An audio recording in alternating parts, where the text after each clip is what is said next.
Bread Overhead by Fritz Leiber. The staff of life suddenly and disconcertingly sprouted wings, and mankind had to eat crow. As a blisteringly hot but guaranteed weather-controlled future summer day dawned on the Mississippi Valley, the walking mills of puffy products, spiked a loaf in one operation, began to tread delicately on their centipede legs across the wheat fields of Kansas. The walking mills resembled fat metal serpents, rather larger than those Chinese paper dragons animated by files of men in procession. Sensory robot devices in their nose informed them that the waiting wheat had reached ripe perfection. As they advanced, their heads swung lazily from side to side, very much like snakes, gobbling the yellow grain. In their throats it was threshed, the chaff bundled and burped aside for pickup by the crawl trucks of a chemical corporation, the kernels quick-dried and blown along into the mighty chests of the machines. There the tireless mills ground the kernels to flour, which was instantly sifted, the bran being packaged and dropped like the chaff for pickup. A cluster of tanks which gave the metal serpents a decidedly hump-backed appearance added water, shortening, salt, and other ingredients, some named and some not. The dough was at the same time infused with gas from a tank conspicuously labeled carbon dioxide, no yeast creatures in your bread. Thus instantly risen, the dough was clipped into loaves and shot into radionic ovens forming the midsections of the metal serpents. There the bread was baked in a matter of seconds, a fierce heat front browning the crusts, and the piping hot loaves, sealed in transparent plastic bearing the proud Puffy Loaf emblem, two cherubs circling a floating loaf, and ejected onto the delivery platform at each serpent's rear end, where a cluster of pickup machines, like hungry piglets, snatched at the loaves with hygienic claws. A few loaves would be hurried off for the day's consumption, the majority stored for winter in strategically located mammoth deep freezes. But now, behold a wonder! As loaves began to appear on the delivery platform of the first walking mill to get into action, they did not linger on the conveyor belt, but rose gently into the air and slowly traveled off downwind across the hot, rippling fields. The robot claws of the pickup machines clutched in vain, and, not noticing the difference, proceeded carefully to stack emptiness tier by tier. One errant loaf, rising more sluggishly than its fellows, was snagged by a thrusting claw. The machine paused, clumsily wiped off the injured loaf, set it aside, where it bobbed on one corner, unable to take off again, and went back to the work of storing nothingness. A flock of crows rose from the trees of a nearby shelter belt as the flight of loaves approached. The crows swooped to investigate, and then suddenly scattered, screeching in panic. The helicopter of a hangoverish Sunday traveler bound for Wichita shied very similarly from the brown flyers, and did not return for a second look. A black-haired housewife spied them over her back fence, crossed herself, and grabbed her walkie-talkie from the laundry basket. Seconds later, the yawning correspondent of a regional newspaper was jotting down the lead of a humorous news story which, recalling the old flying saucer scares, stated that now apparently bread was to be included in the mad aerial tea party. The congregation of an open-walled country church, standing up to recite the most familiar of Christian prayers, had just reached the petition for daily sustenance when a sub-flight of the loaves, either forced down by a vagrant wind or lacking the natural buoyancy of the rest, came coasting silently as the sunbeams between the graceful pillars at the altar end of the building. Meanwhile the main flight, now augmented by other bread flocks from scores and hundreds of walking mills that had started work a little later, mounted slowly and majestically into the cirrus-flecked upper air, where a steady wind was blowing strongly toward the east. About 1,000 miles farther on in that direction, where a cluster of stratosphere-tickling towers marked the location of the metropolis of New York, a tender scene was being enacted in the pressurized penthouse managerial suite of Puffy Products. Megara Winterly, secretary-in-chief to the managerial board and referred to by her underlings as the Blonde Icicle, was dealing with the advances of Roger Racehorse Snedden, assistant secretary to the board and often indistinguishable from any passing office boy. "Why don't you jump out the window, Roger, remembering to shut the airlock after you?" The Golden Glacier said in tones not unkind. "When are your high-strung, thoroughbred nerves going to accept the fact that I would never consider marriage with a business inferior? You have about as much chance as a starving Ukrainian kulak now that Moscow's clapped on the interdict." Roger's voice was calm, although his eyes were feverishly bright, as he replied, "A lot of things are going to be different around here, Meg, as soon as the board is forced to admit that only my quick thinking made it possible to bring the name of Puffyloaf in front of the whole world." "Puffyloaf could do with a little of that," the business girl observed judiciously.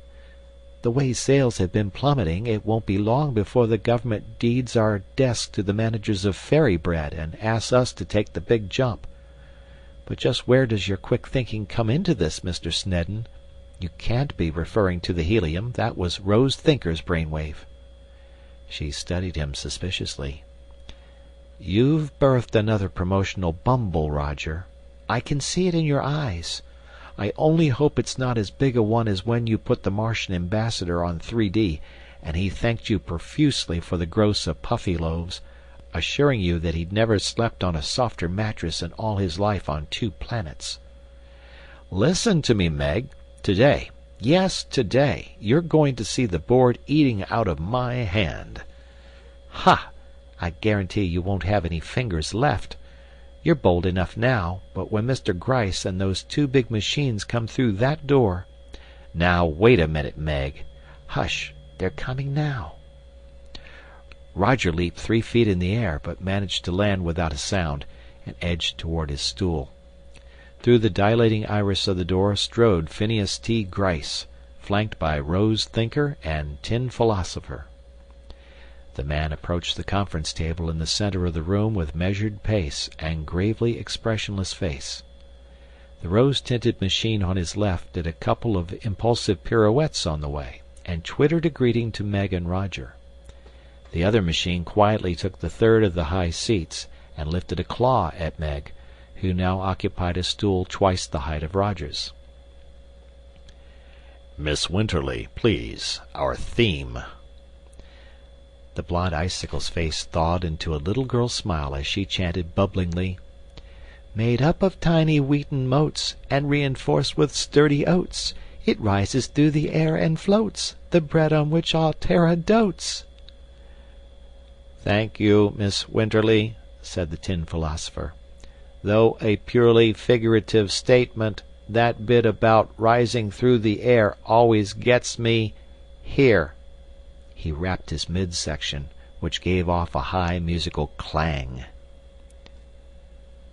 "Ladies," he inclined his photocells toward Rose Thinker and Meg, "and gentlemen, this is a historic occasion in old Puffy's long history, the inauguration of the helium-filled loaf, so light it almost floats away, in which that inert and heaven-aspiring gas replaces old-fashioned carbon dioxide.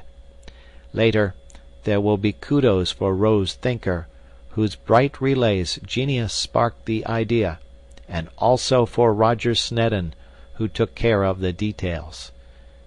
By the by, Racehorse, that was a brilliant piece of work, getting the helium out of the government. You've been pretty stuffy lately about their monopoly. But first I want to throw wide the casement in your minds that opens on the long view of things." Rose Thinker spun twice on her chair and opened her photocells wide. Tin Philosopher coughed to limber up the diaphragm of his speaker and continued. ever since the first cave wife boasted to her next den neighbor about the superior paleness and fluffiness of her tortillas, mankind has sought lighter, whiter bread. Indeed, thinkers wiser than myself have equated the whole upward course of culture with this poignant quest. Yeast was a wonderful discovery for its primitive day. Sifting the bran and wheat germ from the flour was an even more important advance. Early bleaching and preserving chemicals played their humble parts. For a while, barbarous faddists, blind to the deeply spiritual nature of bread, which is recognized by all great religions, held back our march toward perfection with their hair-splitting insistence on the vitamin content of the wheat germ. But their case collapsed when tasteless, colorless substitutes were triumphantly synthesized and introduced into the loaf, which for flawless purity, unequaled airiness, and sheer intangible goodness was rapidly becoming mankind's supreme gustatory experience. "I wonder what the stuff tastes like," Rose Thinker said out of a clear sky. "I wonder what taste tastes like," Tin Philosopher echoed dreamily. Recovering himself, he continued. Then, early in the 21st century, came the epical researches of Everett Whitehead, Puffyloaf chemist, culminating in his paper, The Structural Bubble in Cereal Masses, and making possible the baking of airtight bread 20 times stronger for its weight than steel, and of a lightness that would have been incredible even to the advanced chemist-bakers of the 20th century. A lightness so great that, besides forming the backbone of our own promotion, it has forever since been capitalized on by our conscienceless competitors of fairy bread, with their enduring slogan, "It makes ghost toast." "That's a beaut all right, that ecto-dough blurb," Rose Thinker admitted, bugging her photocells sadly. "Wait a sec. How about "There'll be bread overhead when you're dead," it is said." Phineas T. Gryce wrinkled his nostrils at the pink machine as if he smelled her insulation smoldering. He said mildly, "A somewhat unhappy jingle, Rose, referring as it does to the end of the customer as consumer. Moreover, we shouldn't overplay the figurative rises through the air angle. What inspired you?" She shrugged. "I don't know. Oh, yes, I do. I was remembering one of the workers' songs we machines used to chant during the big strike. Work and pray, live on hay, you'll get pie in the sky. When you die, it's a lie." "I don't know why we chanted it," she added. "We didn't want pie, or hay for that matter, and machines don't pray, except Tibetan prayer wheels." Phineas T. Gryce shook his head. "Labor relations are another topic we should stay far away from. However, dear Rose, I'm glad you keep trying to outjingle those dirty crooks at Fairy Bread." He scowled, turning back his attention to Tin Philosopher. "I get whopping mad, old machine, whenever I hear that other slogan of theirs, the discriminatory one, untouched by robot claws, just because they employ a few filthy androids in their factories." Tin Philosopher lifted one of his own sets of bright talons. "Thanks, P.T. But to continue my historical resume, the next great advance in the baking art was the substitution of purified carbon dioxide, recovered from coal smoke, for the gas generated by yeast organisms indwelling in the dough and later killed by the heat of baking, their corpses remaining in situ. But even purified carbon dioxide is itself a rather repugnant gas, a product of metabolism whether fast or slow, and forever associated with those life processes which are obnoxious to the fastidious. Here the machine shuddered with delicate clinkings. Therefore, we of Puffyloaf are taking today what may be the ultimate step toward purity. We are aerating our loaves with the noble gas helium, an element which remains virginal in the face of all chemical temptations, and whose slim molecules are 11 times lighter than obese carbon dioxide. Yes, noble, uncontaminable helium, which, if it be a kind of ash, is yet the ash only of radioactive burning, accomplished or initiated entirely on the sun, a safe 93 million miles from this planet. Let's have a cheer for the helium loaf.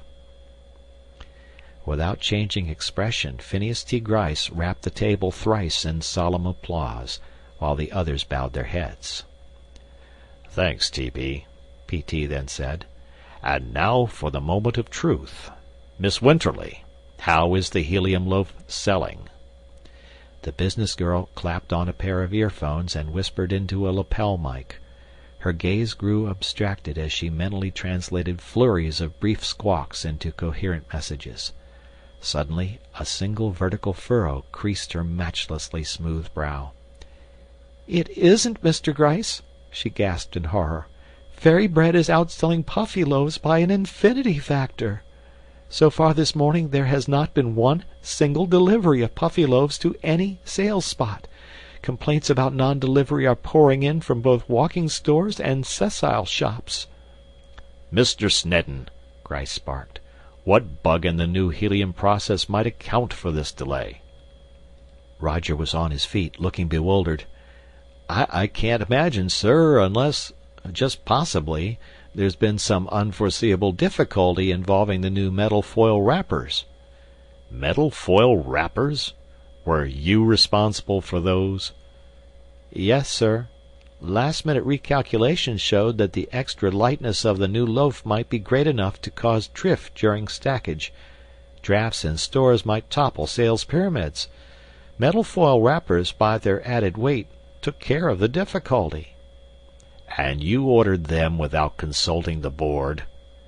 "Yes, sir. There was hardly time, and—" "Why, you fool! I noticed that order for metal foil wrappers, assumed it was some sub-secretary's mistake, and cancelled it last night." Roger Snedden turned pale. "You cancelled it?" he quavered. "And told them to go back to the lighter plastic wrappers?" "Of course. Just what is behind all of this, Mr. Snedden? What recalculations were you trusting, when our physicist had demonstrated months ago that the helium loaf was safely stackable in light airs and gentle breezes, winds up to Beaufort Scale 3? Why should a change from heavier to lighter wrappers result in complete non-delivery?" Roger Snedden's paleness became tinged with an interesting green. He cleared his throat and made strange gulping noises. Tin Philosopher's photocells focused on him calmly, Rose Thinker's with unfeigned excitement. P.T. Gryce's frown grew blacker by the moment, while Megara Winterly's Venus mask showed an odd dawning of dismay and awe. She was getting new squawks in her earphones. Roger said in winning tones. "Well, you see, the fact is that I—" "Hold it," Meg interrupted crisply. "Triple urgent from Public Relations, Safety Division. Tulsa Topeka Aero Express makes emergency landing after being buffeted in encounter with vast flight of objects first described as brown birds, although no failures reported in Airways' electronic anti-bird fences. After grounding safely near Emporia, no fatalities. Pilot's windshield found thinly plastered with soft white and brown material. Emblems on plastic wrappers embedded in material identified incontrovertibly as an undetermined number of puffy loaves cruising at 3,000 feet." Eyes and photocells turned inquisitorially upon Roger Snedden. He went from green to puffy loaf white, and blurted, "All right, I did it. But it was the only way out. Yesterday morning, due to the Ukrainian crisis, the government stopped sales and deliveries of all strategic stockpiled materials, including helium gas. Puffy's new program of advertising and promotion, based on the lighter loaf, was already rolling. There was only one thing to do, there being only one other gas comparable in lightness to helium. I diverted the necessary quantity of hydrogen gas from the hydrogenated oils section of our Magna Margarine division and substituted it for the helium. You substituted hydrogen for the helium? Phineas T. Gryce faltered in low mechanical tones, taking 4 steps backward. Hydrogen is twice as light as helium, Tin Philosopher remarked judiciously. And many times cheaper. Did you know that? Roger countered feebly. Yes, I substituted hydrogen. The metal foil wrapping would have added just enough weight to counteract the greater buoyancy of the hydrogen loaf, but... So, when this morning's loaves began to arrive on the delivery platforms of the walking mills... Tin Philosopher left the remark unfinished.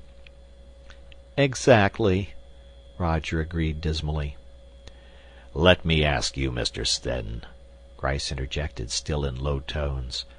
If you expected people to jump to the kitchen ceiling for their puffy bread after taking off the metal wrapper, or reach for the sky if they happened to unwrap the stuff outdoors...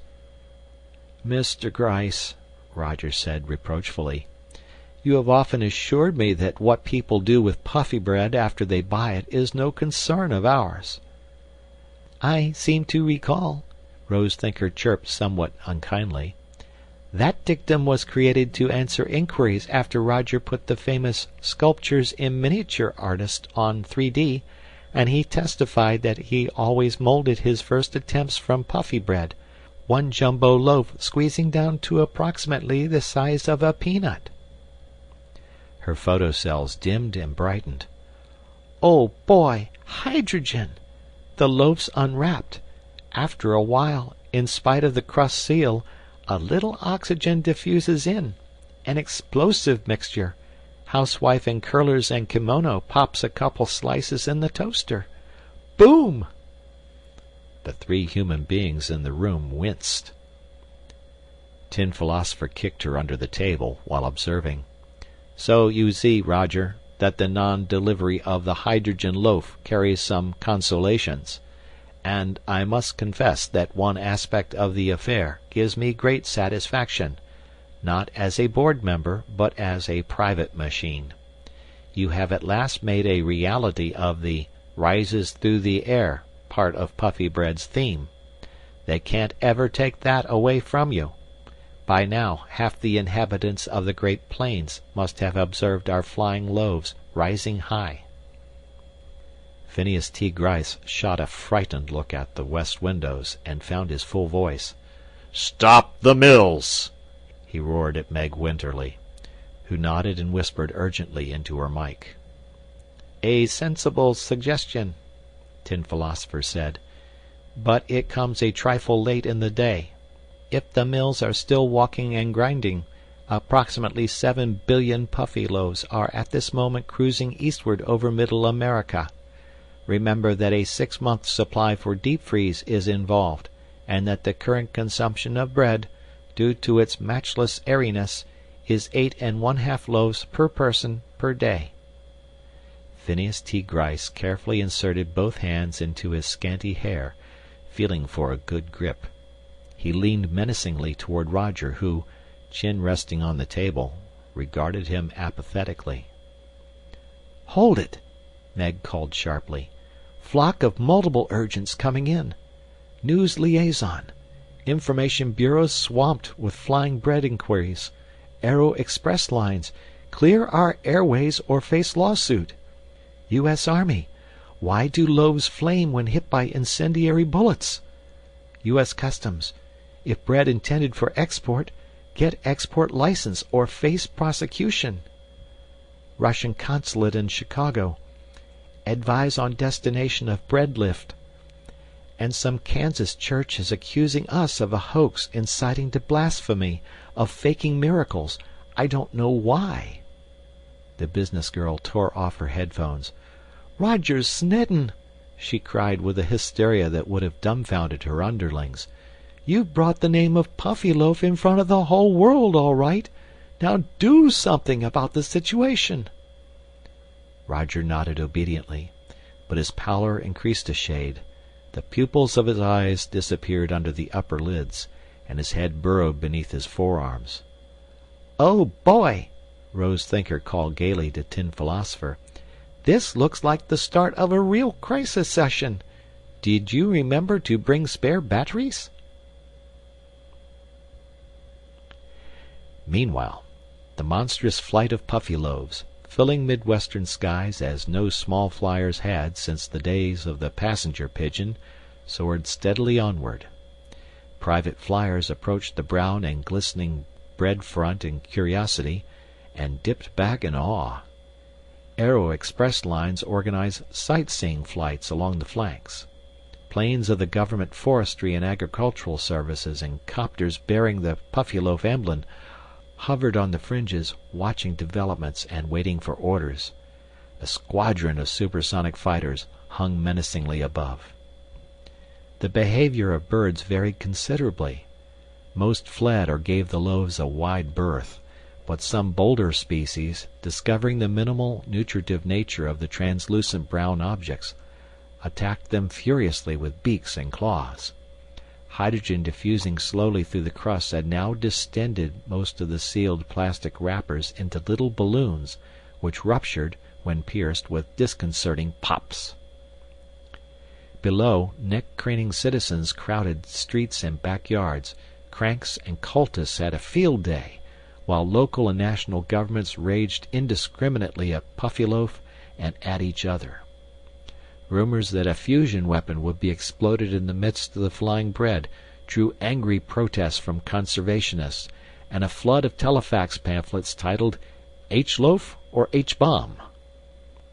Stockholm sent a mystifying note of praise to the United Nations Food Organization.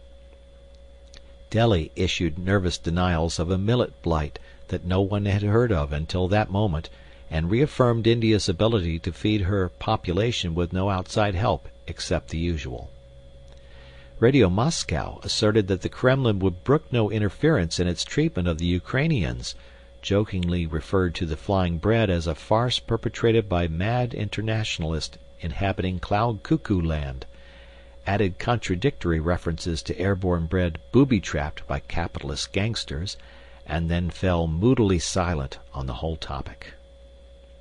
Radio Venus reported to its winged audience that Earth's inhabitants were establishing food depots in the upper air, preparatory to taking a permanent aerial residence such as we have always enjoyed on Venus. New York made feverish preparations for the passage of the flying bread. Tickets for sightseeing space in skyscrapers were sold at high prices. Cold meats and potted spreads were hawked to viewers with the assurance that they would be able to snag the bread out of the air and enjoy a historic sandwich. Phineas T. Gryce, escaping from his own managerial suite, raged about the city, demanding general cooperation in the stretching of great nets between the skyscrapers to trap the errant loaves. He was captured by Tin Philosopher, escaped again, and was found posted with oxygen mask and submachine gun on the topmost spire of Puffyloaf Tower, apparently determined to shoot down the loaves as they appeared, and before they involved his company in more trouble with customs and the State Department. Recaptured by Tin Philosopher, who suffered only minor bullet holes, he was given a series of mild electroshocks and returned to the conference table, calm and clear-headed as ever. But the bread flight, swinging away from a hurricane moving up the Atlantic coast, crossed a clouded-in Boston by night, and disappeared into a high Atlantic overcast, also thereby evading a local storm generated by the Weather Department in a last-minute effort to bring down or at least disperse the H-loaves. Warnings and counter-warnings by communist and capitalist governments seriously interfered with military trailing of the flight during this period, and it was actually lost in touch with for several days. At scattered points, seagulls were observed fighting over individual loaves floating down from the gray roof. That was all. A mood of spirituality strongly tinged with humor seized the people of the world. Ministers sermonized about the bread, variously interpreting it as a call to charity, a warning against gluttony, a parable of the evanescence of all earthly things, and a divine joke. Husbands and wives, facing each other across their walls of breakfast toast, burst into laughter. The mere sight of a loaf of bread anywhere was enough to evoke guffaws. An obscure sect, having as part of its creed the injunction, "Don't take yourself so damned seriously," won new adherents. The bread flight, rising above an Atlantic storm widely reported to have destroyed it, passed unobserved across a foggy England, and rose out of the overcast only over Middle Europa. The loaves had at last reached their maximum altitude. The sun's rays beat through the rarefied air on the distended plastic wrappers, increasing still further the pressure of the confined hydrogen. They burst by the millions and tens of millions. A high-flying Bulgarian evangelist, who had happened to mistake the up lever for the east lever in the cockpit of his flyer, and who was the sole witness of the event, afterwards described it as the foaming of a sea of diamonds, the crackle of God's knuckles. By the millions and tens of millions, the loaves coasted down into the starving Ukraine. Shaken by a week of humor that threatened to invade even its own grim precincts, the Kremlin made a sudden about-face. A new policy was instituted of communal ownership of the produce of communal farms, and teams of hunger fighters and caravans of trucks loaded with pumpernickel were dispatched into the Ukraine. World distribution was given to a series of photographs showing peasants queuing up to trade scavenged puffy loaves for traditional black bread, recently aerated itself but still extra solid by comparison, the rate of exchange demanded by the Moscow teams being 20 puffy loaves to 1 of pumpernickel. Another series of photographs, picturing chubby workers' children being blown to bits by booby-trapped bread, was quietly destroyed. Congratulatory notes were exchanged by various national governments and world organizations, including the Brotherhood of Free Business Machines. The great bread flight was over, though for several weeks afterwards scattered falls of loaves occurred, giving rise to a new folklore of manna among lonely Arabian tribesmen, and in one well-authenticated instance in Tibet, sustaining life in a party of mountaineers cut off by a snowslide. Back in New York, the managerial board of Puffy Products slumped in utter collapse around the conference table. The long crisis session at last ended. Empty coffee cartons were scattered around the chairs of the 3 humans, dead batteries around those of the 2 machines. For a while there was no movement whatsoever. Then Roger Snedden reached out wearily for the earphones where Megara Winterly had hurled them down, adjusted them to his head, pushed a button, and listened apathetically. After a bit his gaze brightened. He pushed more buttons and listened more eagerly. Soon he was sitting tensely upright on his stool, eyes bright and lower face all a smile, muttering terse comments and questions into the lapel mic torn from Meg's fair neck. The others, reviving, watched him, at first dully, then with quickening interest, especially when he jerked off the headphones with a happy shout and sprang to his feet. "Listen to this!" he cried in a ringing voice. "As a result of the worldwide publicity, puffy loaves are outselling fairy bread 3 to 1. And that's just the old carbon dioxide stock from our freezers. It's almost exhausted, but the government, now that the Ukrainian crisis is over, has taken the ban off helium and will also sell us stockpiled wheat if we need it. We can have our walking mills burrowing into the wheat caves in a matter of hours.